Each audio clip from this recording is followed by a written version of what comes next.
ministrando 2 cursos, pelo menos 2 cursos aqui dos que estão abertas as inscrições, a partir do dia 10 de fevereiro. Então nós passamos agora a palavra ao companheiro Paulo Lara.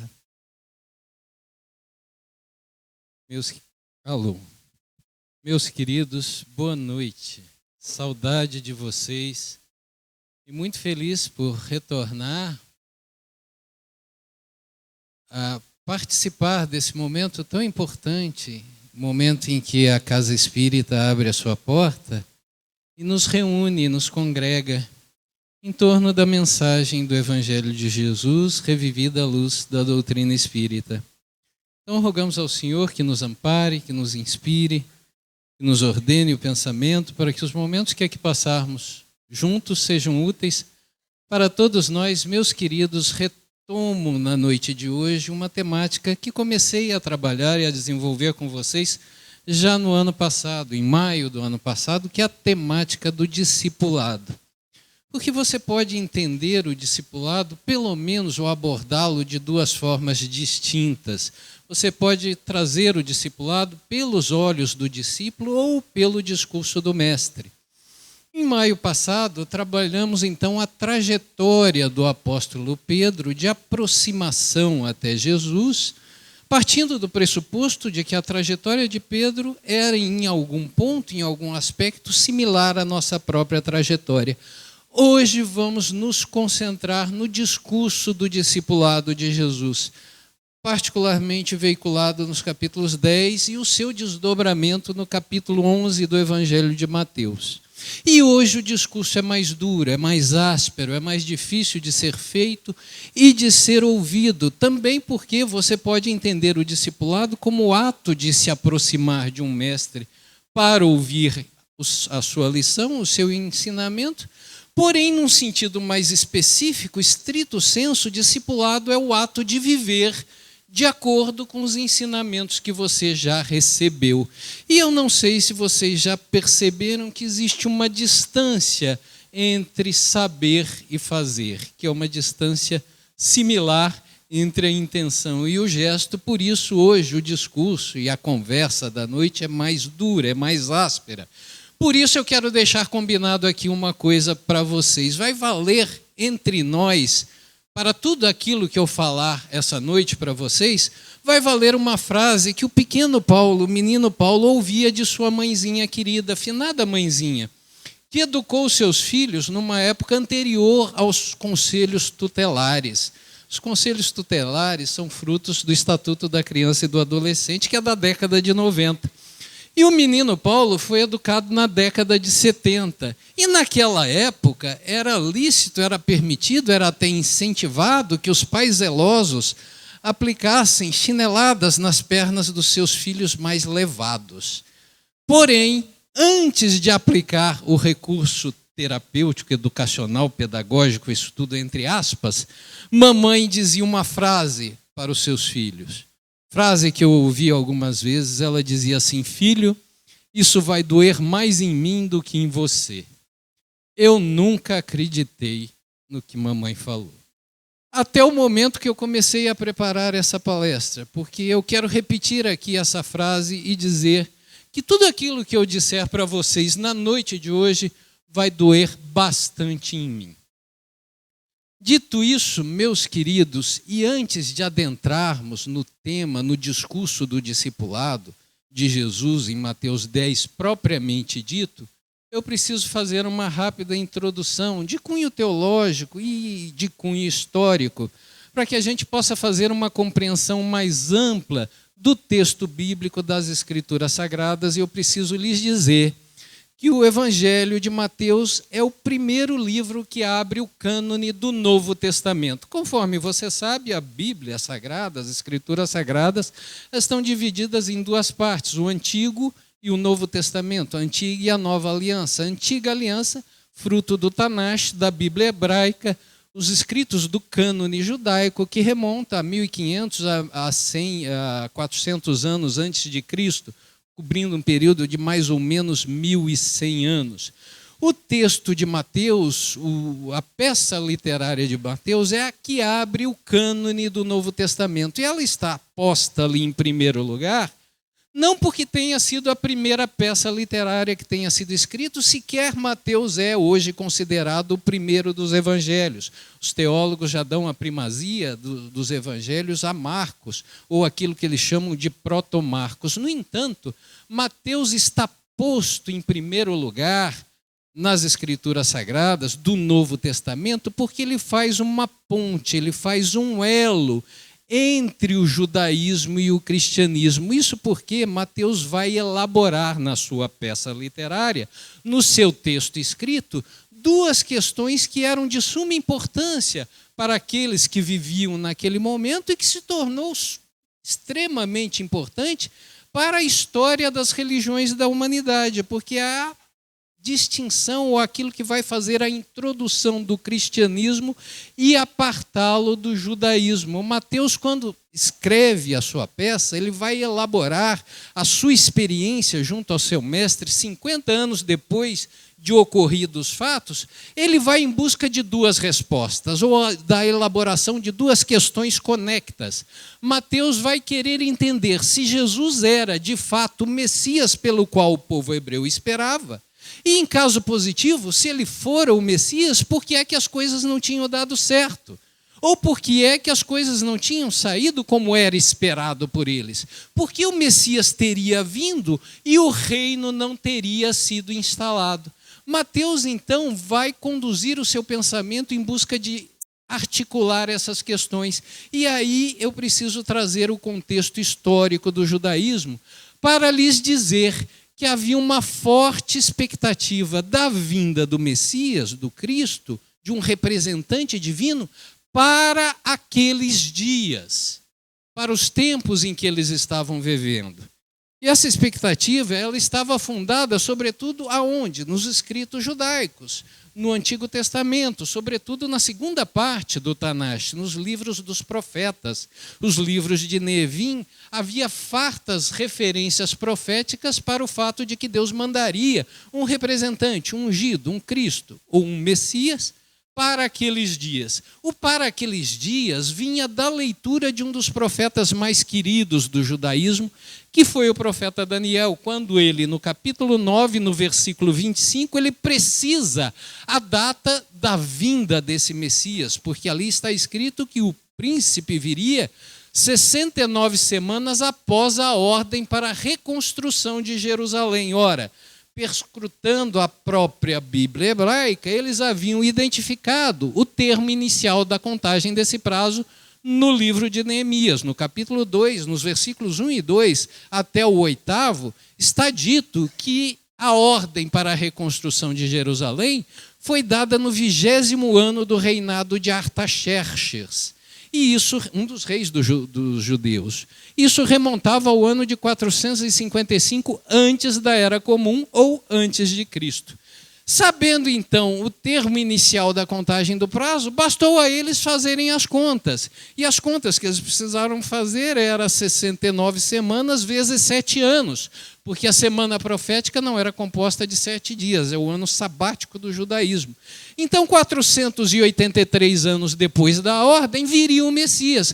Começou, então, uma contagem regressiva, que vai terminar no ano de 28 da Era Comum, ou da era cristã, ano em que um certo João Batista inaugura um movimento messiânico, dizendo que os tempos haviam chegado e que o Messias já estava entre eles, atraindo para si uma pequena multidão de seguidores interessados em identificar aquele a quem as escrituras hebraicas se referiam.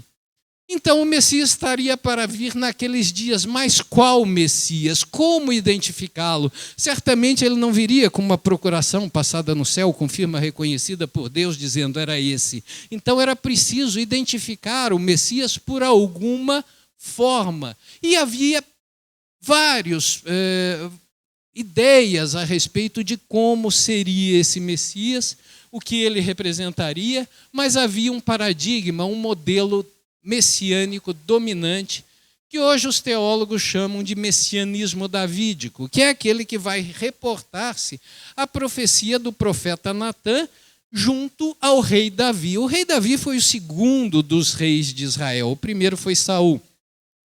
Israel, quando se constituiu como uma nação, quando entrou em contato com as demais populações, ela percebeu que todas elas tinham um representante real. Então eles resolveram que eles também precisariam ter reis para representá-lo.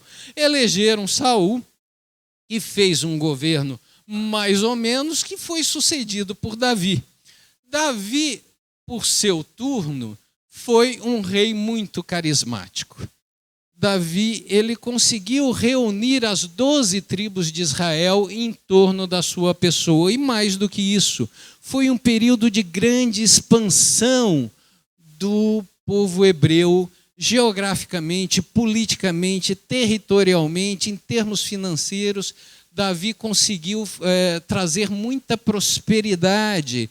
Levou a Arca da Aliança para Jerusalém e num belo sábado ele está em interlocução com o profeta Natã, quando ele se dá conta que ele, o rei, está perfeitamente estabelecido no seu palácio, um palácio ricamente construído, de cedro, de pinho, as madeiras mais nobres, e enquanto isso, Deus, Yahvé, está lá fora, ao relento, itinerante, nas tendas, no tabernáculo. Então ele manifesta a Natã a ideia, o propósito de construir um templo de pedra para que Deus morasse para sempre com o seu povo. E Natã, num primeiro momento, acha muito boa a ideia. Porém, vai dormir e na noite seguinte ele volta com o oráculo divino, dizendo que, de fato, a ideia era muito boa. E que Davi tinha sido um rei muito fiel a Deus. No entanto, ele havia sido, de certa forma, um rei guerreiro, de maneira que havia muito sangue nas mãos de Davi, ele não estava puro o suficiente para construir esse templo. E vai remeter, então, a construção do seu templo para o seu sucessor e filho Salomão.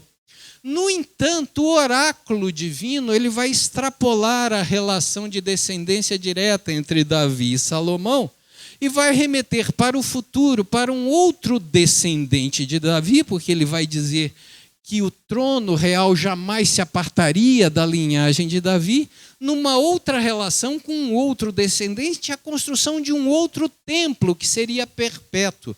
Primeiro livro de Crônicas, capítulo 17, versículo 12, você lerá: ele será para mim como um filho, e eu o terei como um pai. Ele me construirá um templo,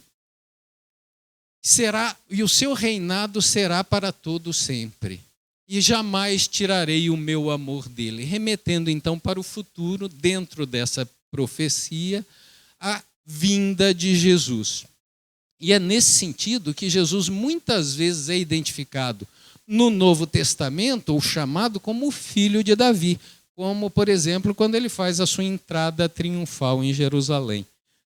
Embora, meus queridos, esse fosse o modelo, o paradigma dominante, Mateus, com as suas leituras e com as suas reflexões em torno das escrituras hebraicas, ele vai resgatar um outro modelo messiânico, antagônico, antitético a esse, a partir da leitura do profeta Isaías. Nos capítulos 49 ao 53 de Isaías, você vai ler os 4 cânticos do servo sofredor.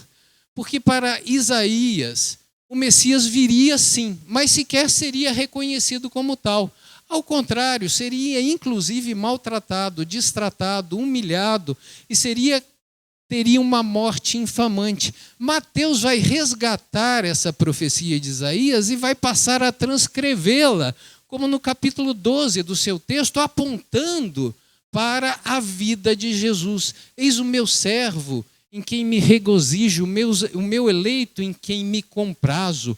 Ele trará o direito às nações, ele dará luz aos cegos, ele libertará das prisões aqueles que andam em trevas. No entanto, será humilhado e será conduzido ao matadouro, porém, como uma ovelha, ele jamais se queixará. Se você ler, então, o texto de Isaías e comparar com a vida de Jesus, você vai encontrar vários pontos em comum E é aqui, meus queridos, que fazemos um pequeno parênteses para tentarmos entender a coexistência de duas profecias antagônicas, antitéticas, para um mesmo fato histórico, que era a vinda de Jesus.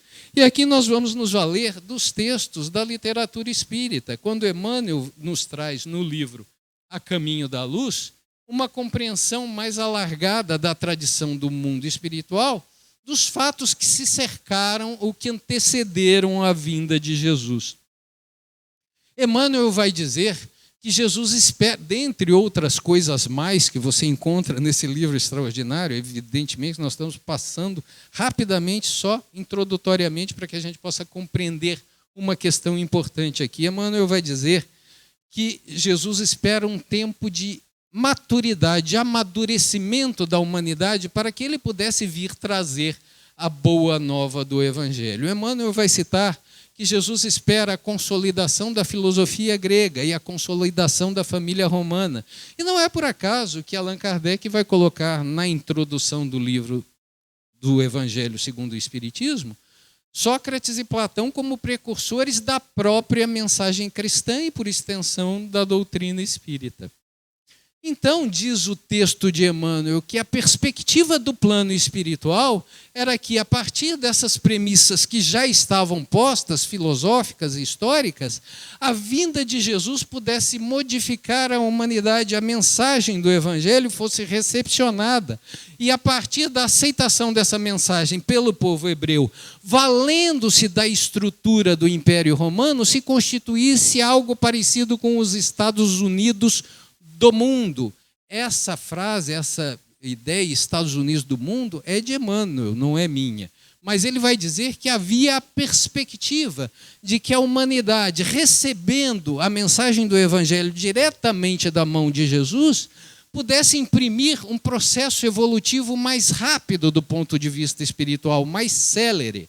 E é essa perspectiva que responde pela profecia do messianismo davídico. Caso a mensagem do Evangelho fosse acatada e a humanidade se reunisse em torno de Jesus, uma nova era de prosperidade, de paz e de progresso acelerado na constituição de uma sociedade mais fraterna, mais justa, mais igualitária, a humanidade percorreria esse caminho.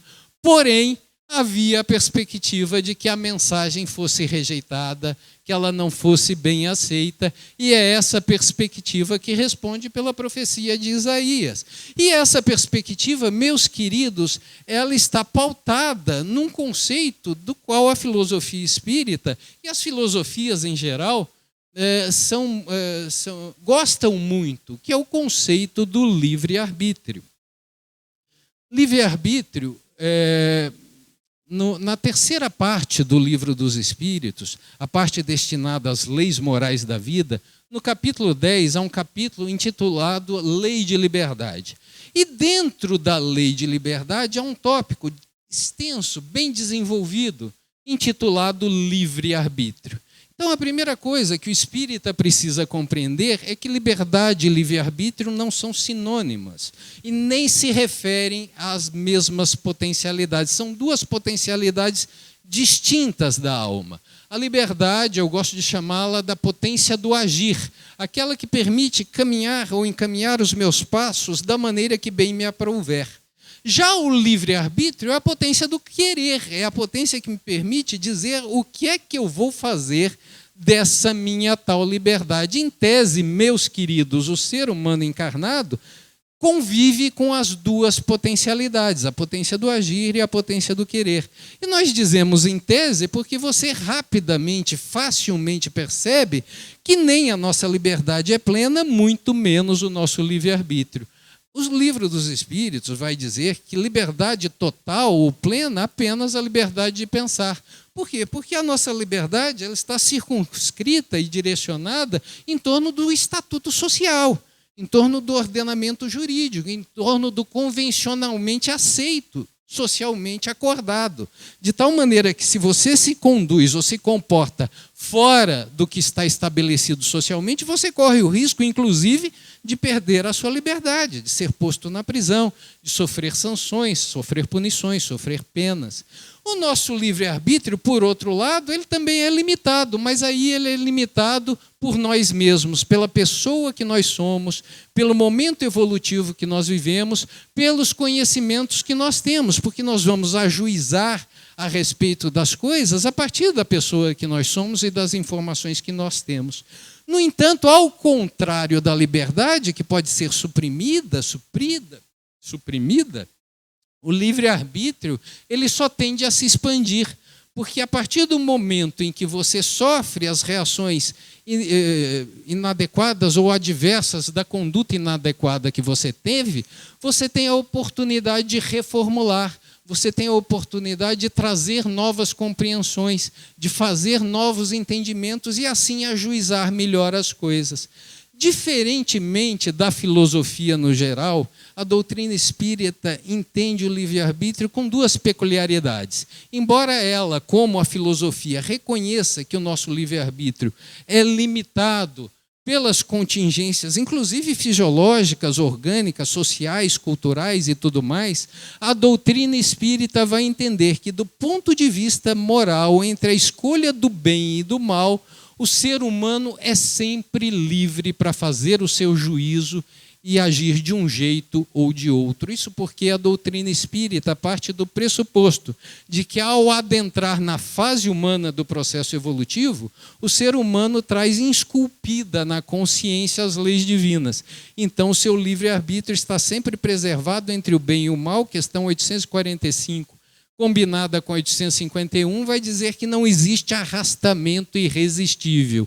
Embora existam arrastamentos, nenhum é irresistível no tocante à escolha entre o bem e o mal. Outro ponto interessante, desenvolvido por Kardec, e agora já entendido pela sociologia, é que tudo isso que nos vincula no plano individual também nos vincula no plano coletivo. Dito de outra maneira, as suas más escolhas trarão consequências negativas para a sua vida pessoal. E o mesmo vale para as coletividades, para as sociedades. As más escolhas coletivas vinculam aquela sociedade. Um exemplo claro disso, patente, é o exemplo das eleições. Quando você escolhe o seu representante, ele vai governar sobre todo o povo. Eu trago o exemplo das eleições para lembrar a você e a vocês que Jesus também foi submetido a um escrutínio ao seu tempo. Quando Pilatos toma os 2 prisioneiros sentenciados e, atendendo a um costume da época, pede que eles identifiquem qual dos 2 Messias seria solto, o outro seria crucificado, pede que a humanidade escolha entre Jesus e Barrabás, a humanidade escolhe o Messias errado. Pois bem, dito isto, feita toda essa contextualização histórica e teológica, voltemos para o texto de Mateus, recuperando a ideia de que ele vai escrever em busca dessas 2 resoluções de questão. Era Jesus o Messias esperado?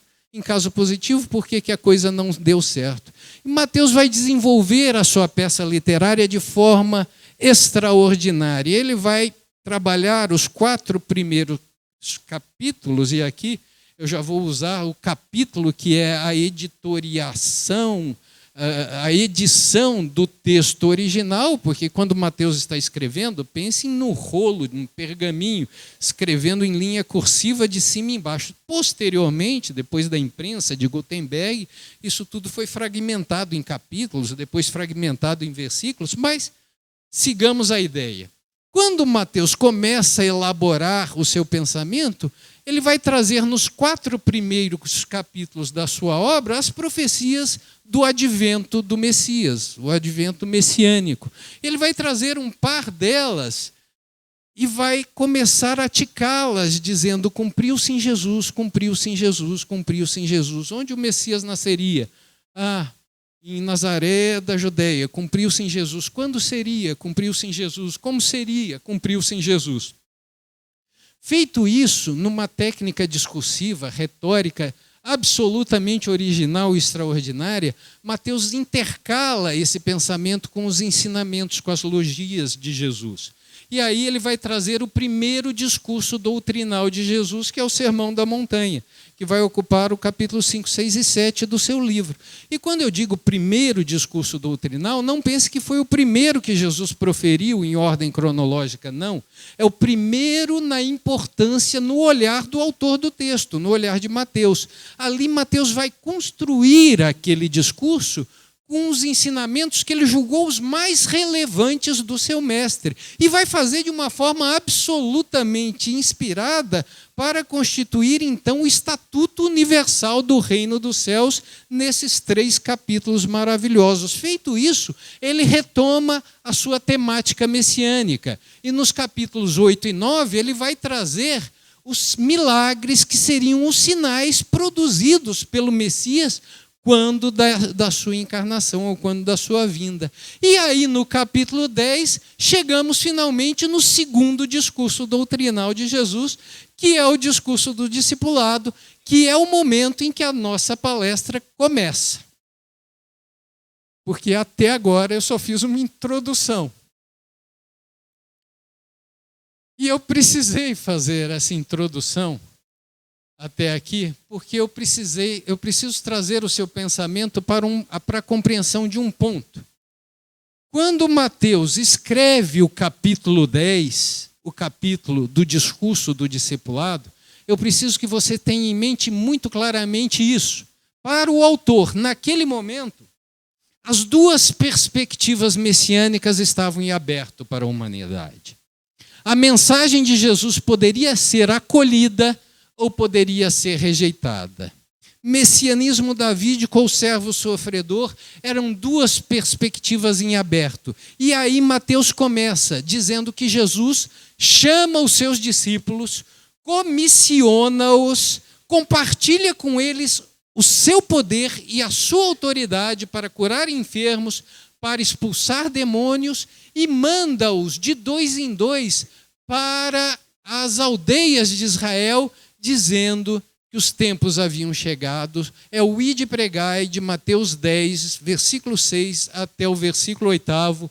Ide e dizei às ovelhas perdidas da casa de Israel que o reino dos céus está próximo.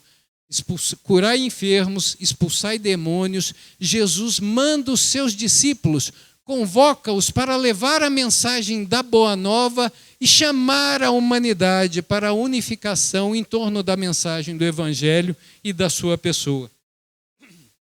Se você fizer a leitura conjunta do texto de Lucas, também no capítulo 10, dentro da técnica dos evangelhos sinóticos, você vai perceber que Jesus não mandou só os 12, ele mandou outros 72 à sua frente, em seu nome. E esses outros 72, Lucas vai dizer, voltaram maravilhados, dizendo, Senhor, em teu nome até os demônios submeteram-se à nossa palavra. No entanto, meus queridos, se do ponto de vista fenomênico aquela expedição foi um sucesso, do ponto de vista da aceitação, da recepção da mensagem, da conversão da humanidade em torno do Evangelho e do Messias que vinha a trazê-la, ela foi um completo fracasso. Quem nos conta isso é o texto de Mateus, que vai começar a elaborar a rejeição coletiva da mensagem do Evangelho e da pessoa de Jesus a partir do capítulo 11 da sua peça literária. E ali, nos versículos 16 até o 19, Mateus vai pôr uma parábola na boca de Jesus, que é uma parábola absolutamente sugestiva e significativa em torno dessa compreensão, porque ali Jesus dirá, a quem compararei eu esta geração? Uma pergunta retórica que ele mesmo responde. Ela é como crianças brincando nas praças, a desafiarem-se mutuamente, dizendo, eu entoei cantigas e vocês não dançaram. Eu entoei lamentações e vocês não prantearam. Diz Jesus, veio João Batista, que não come e não bebe, e vocês disseram, tem demônio. Veio o Filho do Homem, que come e bebe, e vocês disseram, é um glutão. Amigo de publicanos e de pecadores, meus amigos, percebam, eu não diria a amargura, mas a frustração que está por detrás dessa parábola ou dessa comparação de Jesus. O que ele está dizendo, ele está trazendo aqui a sua geração, que é a geração dele, a geração de Jesus, de João Batista, a geração daquela época. Ele vai comparar aquela geração com crianças impertinentes, insatisfeitas, insaciáveis, brincando numa praça pública. Aparentemente, elas tinham ido à praça pública para brincar. No entanto, elas vão rejeitar qualquer sugestão de brincadeira. Não querem brincar de cantar, não querem brincar de prantear, porque, na verdade, aquelas crianças não queriam brincar. Jesus vai comparar essa situação com a rejeição da mensagem do Evangelho, que não foi recepcionada nem por intermédio do ministério ascético de João Batista, que vivia de gafanhotos e mel silvestre, nem pelo ministério vinculador, inclusivo, do Filho do Homem, do próprio Jesus, que foi taxado de glutão e amigo de publicanos e pecadores. Na verdade, aquela geração de crianças impertinentes, que se assemelha muitas vezes ainda à nossa geração, era de pessoas que não queriam participar da brincadeira da evangelização do mundo. E Mateus vai deixar isso mais claro nos versículos seguintes, do 20 ao 23, quando ele vai dizer que Jesus passa então a censurar aquelas cidades que presenciaram os sinais e não se arrependeram, aqui no sentido de conversão, dizendo: ai de ti, Corazim, ai de ti, Betsaida, porque se em Tiro e Sidom eles tivessem presenciado os sinais que vocês presenciaram, há muito tempo eles teriam se arrependido em pano de saco e cinzas, deixando absolutamente claro que a mensagem havia sido rejeitada. Sequer os fenômenos de cura, de expulsão de demônios, havia sensibilizado as pessoas para a autenticidade da mensagem e do mensageiro. Aliás, uma das críticas mais doídas feitas à ação de Jesus foi aquela em que os fariseus vão dizer que ele expulsava demônios por força e obra do príncipe dos demônios. E vai fazer, então, Jesus fazer uma longa digressão em torno do reino dividido. Mas a bem da verdade é que a mensagem foi rejeitada. As pessoas por conveniência, mas aqui quais pessoas? Aquelas que poderiam, ao recepcionar a mensagem, encampá-la e promover os progressos sociais e coletivos rápidos para a humanidade. Porque não é que a mensagem não tenha sido ouvida, ela foi ouvida. Ela apenas não foi acatada pela classe sacerdotal, pela elite religiosa, e é isso que você vai compreender quando chegar no versículo 25 do capítulo 11 de Mateus. Porque Jesus vai começar a elaborar a rejeição da sua mensagem, dizendo: por isso eu te louvo, Deus Pai, Senhor e do céu e da terra, porque ocultaste essas coisas aos sábios e inteligentes e as revelastes aos simples e pequeninos. Percebam, quais as coisas que foram ocultadas aos sábios e inteligentes? A mensagem do Evangelho e a sua figura divina. No entanto, elas foram acatadas pelos simples e pelos pequeninos. O sinédrio, para usarmos uma figura do próprio evangelista Mateus, que vivia da ministração no templo das coisas sagradas, esteve diante de alguém que era maior do que o templo, mas por conveniência, para manter as suas primazias, preferiu não reconhecê-lo. E os generais romanos, embriagados pelo vinho do poder, sequer chegou a tomar conhecimento de Jesus. E é nesse ponto, meus queridos, que Jesus reformula e redireciona a sua mensagem. Agora, não mais para as coletividades, não mais para as sociedades, mas para aqueles que pudessem ouvi-la e acatá-la no coração. É o vinde a mim, de Mateus 11, 28 a 30, Jesus vai dizer: vinde a mim, todos vós que se encontrais sobrecarregados e cansados, e eu vos darei descanso.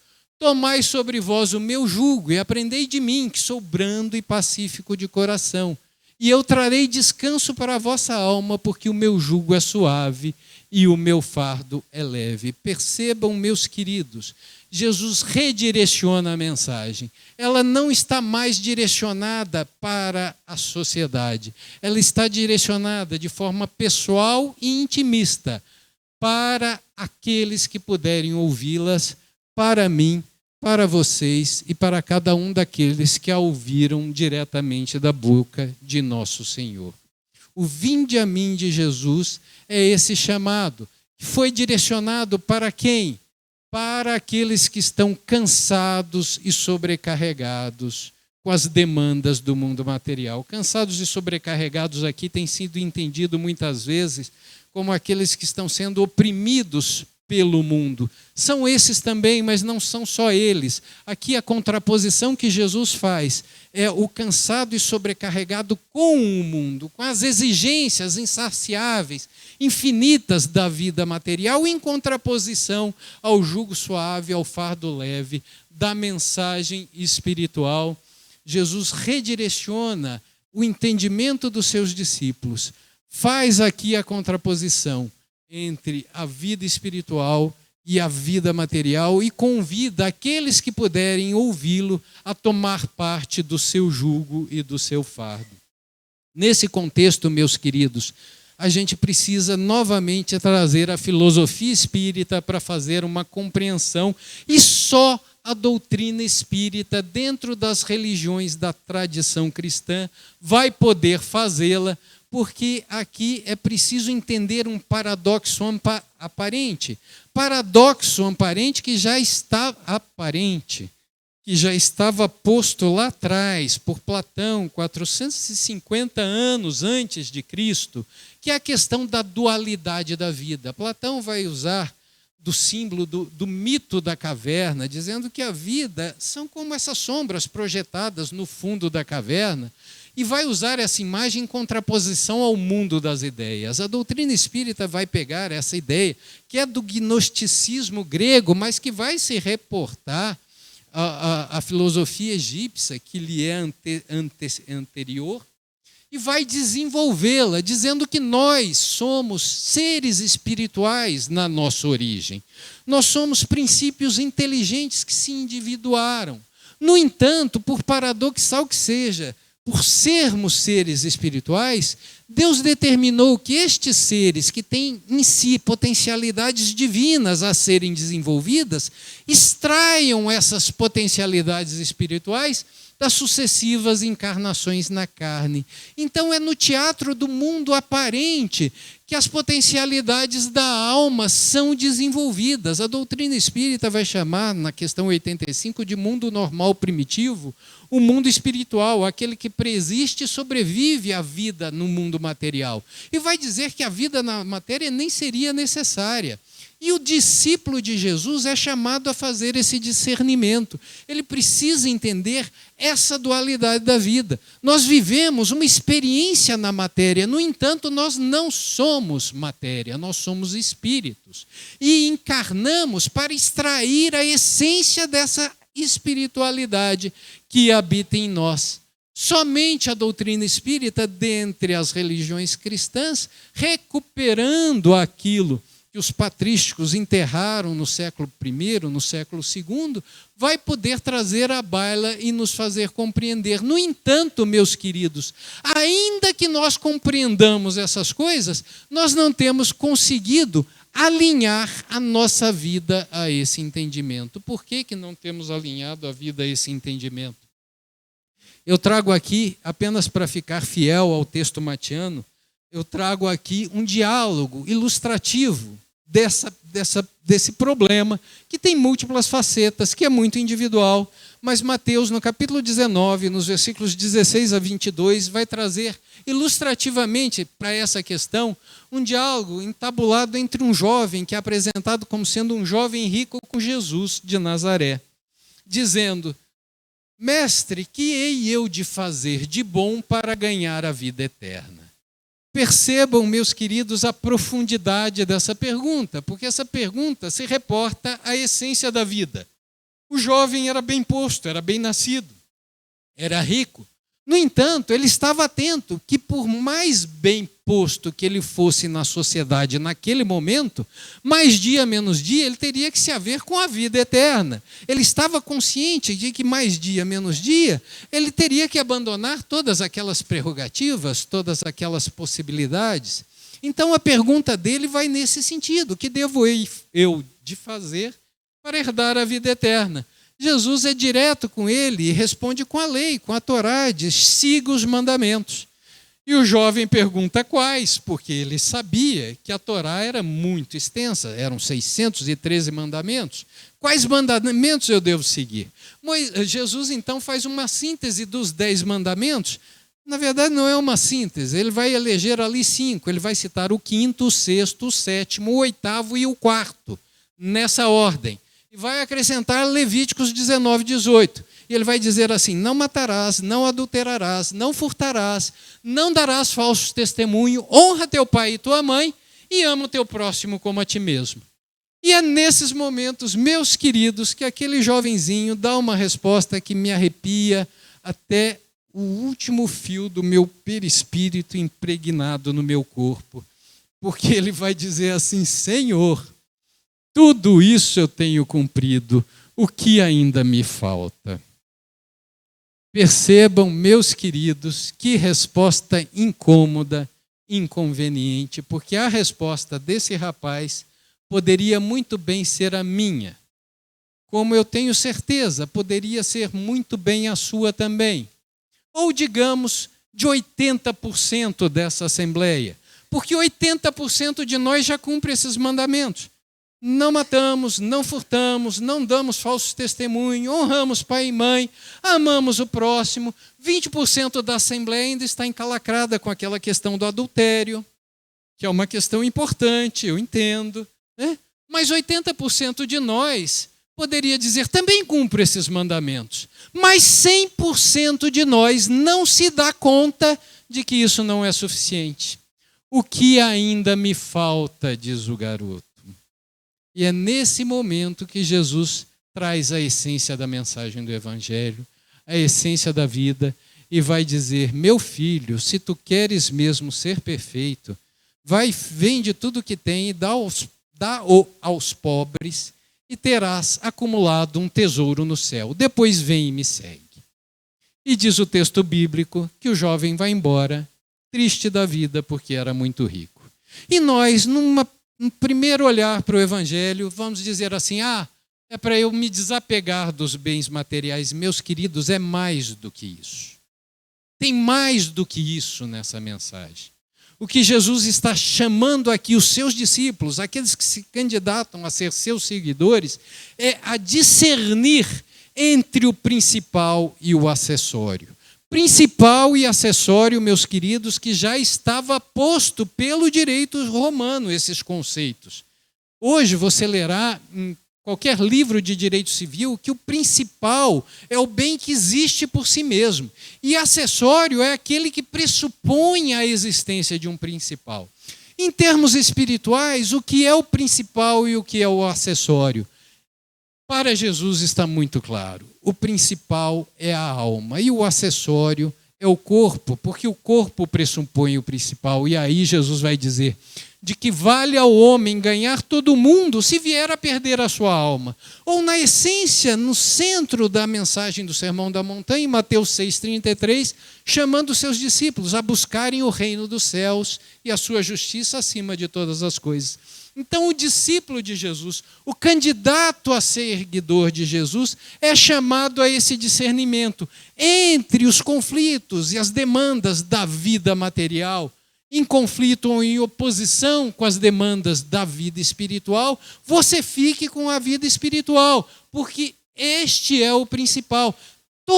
Absolutamente toda e qualquer circunstância relacionada à vida material é meio, não é um fim em si mesma. É um meio de desenvolvimento das perfectibilidades divinas, das quais você foi dotado. No entanto, quando estamos encarnados, nós perdemos essa dimensão e achamos que o importante é nos darmos bem na vida. E passamos por cima da perspectiva do desenvolvimento espiritual que as experiências na encarnação nos propiciam. E é aí que Jesus vai fazer aquela metáfora tão ao gosto do judaísmo, que é a metáfora do jugo suave. E aqui, meus queridos, já encaminhando para o final, só mais uma rápida contextualização ali no texto sagrado, nas escrituras antigas, no livro de Deuteronômio, para que a gente possa entender melhor, ou com outros olhos, ou com uma compreensão um pouquinho mais alargada, a questão do jugo. E aí eu preciso lhes contar que o livro de Deuteronômio é o 5º e último livro do Pentateuco, da parte da Torá da Bíblia hebraica. E ali o livro de Deuteronômio ele tem uma característica muito bacana, porque é aquele momento em que Moisés, depois de peregrinar 40 anos pelo deserto da península do Sinai com o povo hebreu, em busca de Canaã, da terra prometida, eles estão prestes a entrar na Palestina, em Canaã, quando Deus toca no ombro de Moisés e fala: não, você não vai não, você fica. Você vai morrer aqui no... Ah, mas e o povo? O povo Josué vai conduzir, mas você não vai com eles. Moisés, impactado com a revelação de que ele morreria, que não entraria em Canaã, ele profere 3 discursos para o povo hebreu, relembrando todos os estatutos que ele havia recebido de Deus durante aquela peregrinação, na tentativa de deixar-lhes um legado. E no capítulo 22, Moisés está relembrando os estatutos da vida em sociedade. Nos versículos 9 e 10 de Deuteronômio, Moisés vai trazer um ensinamento que ele ouviu de Deus, que é de um simbolismo evidente. Porque Moisés vai dizer assim: não tomais, não planteis em sua vinha 2 sementes de espécie diferente, e não tomais sobre o mesmo jugo um boi e um jumento. Percebam, meus queridos, que há um simbolismo aqui, que há uma verdade espiritual aqui. Essa verdade está nos dizendo que tem certas coisas na vida que não podem ser misturadas sob pena delas não renderem da mesma maneira. Se você plantar 2 sementes num vaso, ou numa vinha, ou num terreno, elas podem até brotar, podem até nascer, podem até crescer, mas elas não vão se desenvolver tão plenamente quanto se forem todas sementes de uma mesma espécie. Da mesma maneira, você manter 2 animais diferentes sobre o mesmo jugo, sobre uma mesma canga, atados a um arado, um vai querer ir para a direita, o outro vai querer ir para a esquerda, o mais fraco vai ser um peso e não um auxiliador do mais forte, e a terra não vai ser arada da maneira como ela poderia ser arada. É a essa conduta, ou é essa circunstância que o apóstolo Paulo, na 2ª epístola aos Coríntios, no capítulo 6, nos versículos de 12 até o 15, vai chamar de jugo desigual. E vai dizer assim, para os coríntios e para vocês: não tomais sobre vós jugo desigual com o infiel, porque que comunhão pode haver entre o bem e o mal? Que sociedade pode haver entre a luz e as trevas? Que concórdia pode existir entre Jesus e o mundo, ou Jesus e Belial? E a resposta é nenhuma.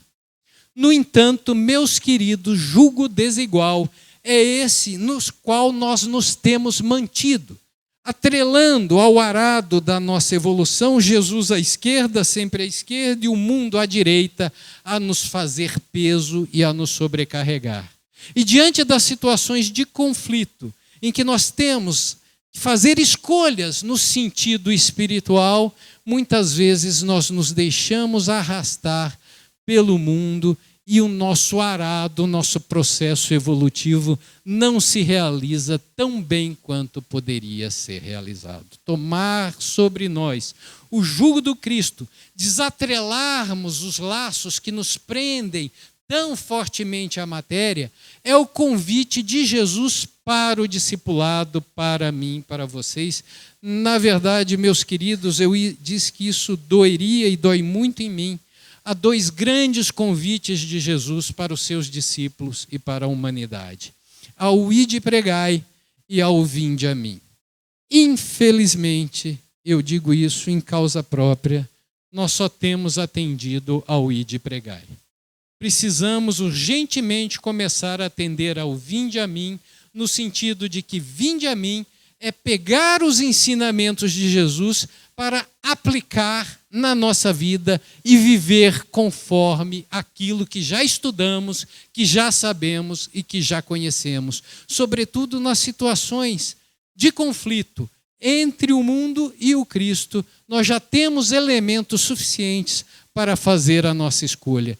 Esse chamado, meus amigos, paira sobre nós há 2000 anos e poucas pessoas estiveram aptas naquele tempo para ouvir o convite de Jesus. O texto bíblico vai nos dizer, belamente, no capítulo 5 de Lucas, que João e seu irmão Tiago, Pedro e seu irmão André, deixaram o barco na praia para seguir Jesus. Deixaram a vida material e seguiram com Jesus.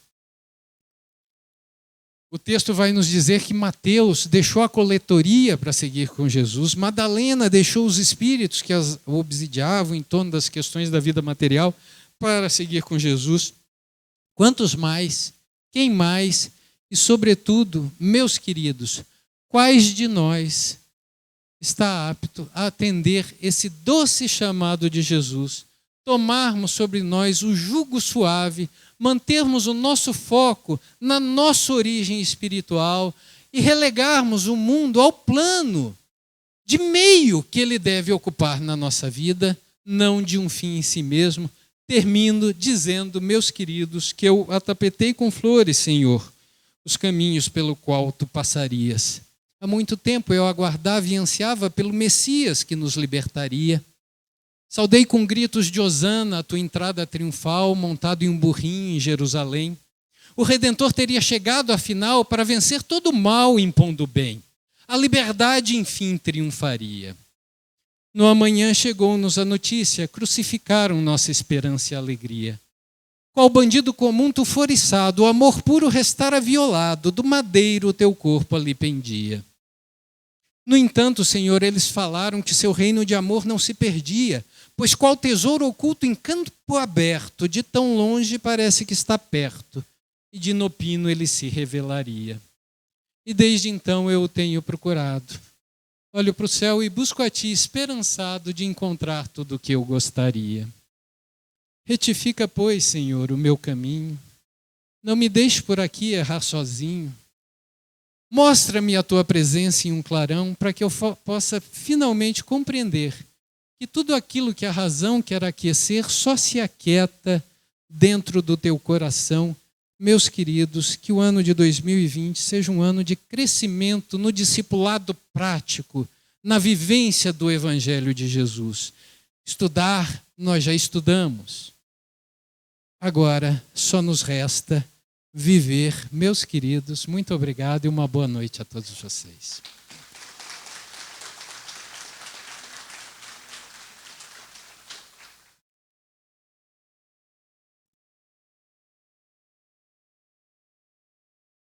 Nós agradecemos ao Paulo Lara, com a sua memória extraordinária, pelos ensinamentos da noite. Muito obrigado, viu, Paulo? Nossos sinceros agradecimentos aí, pelo material disponibilizado a todos nós.